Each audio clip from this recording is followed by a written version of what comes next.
simushize mu biganza byawe, ubwenge bwawe dusheho kukumenya, by'umunyantege nke ndakwihaye, ikiruta byose uzampa iherezo ryiza, by'umunyantege nke ndakwihaye, ikiruta byose uzampa iherezo ryiza.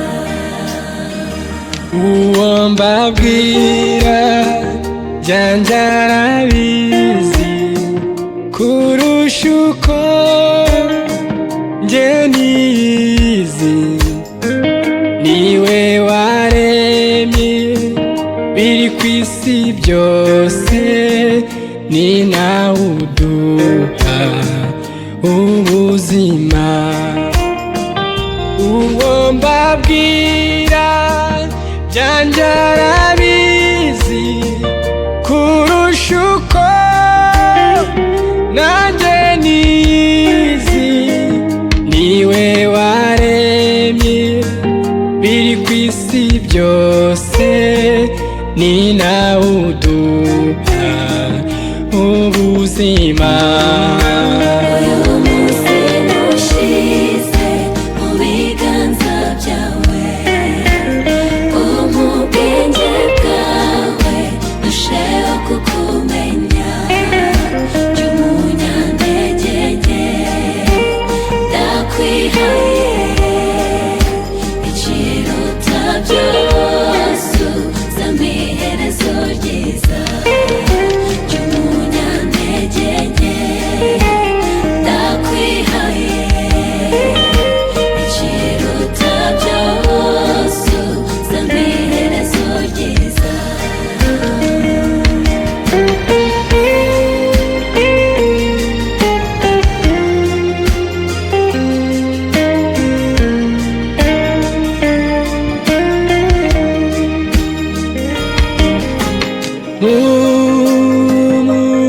Umugisha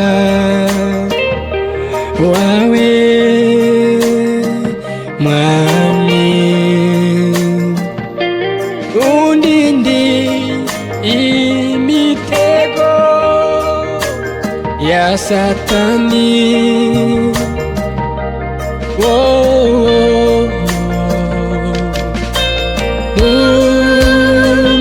Umugisha wawe Mwami, undinde imitego ya Satani.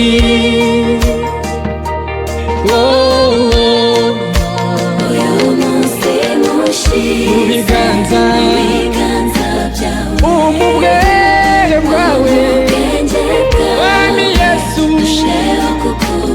yewe umunyantege nke ndakwihaye, ikiruta byose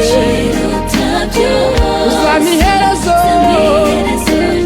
yewe umunyantege nke ndakwihaye, ikiruta byose uzampa iherezo.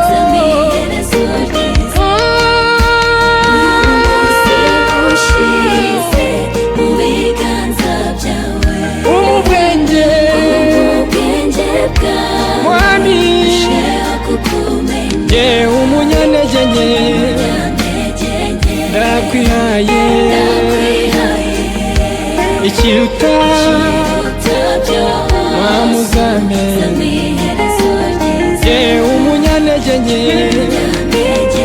ndakwihaye, ikiruta Mwami uzampe.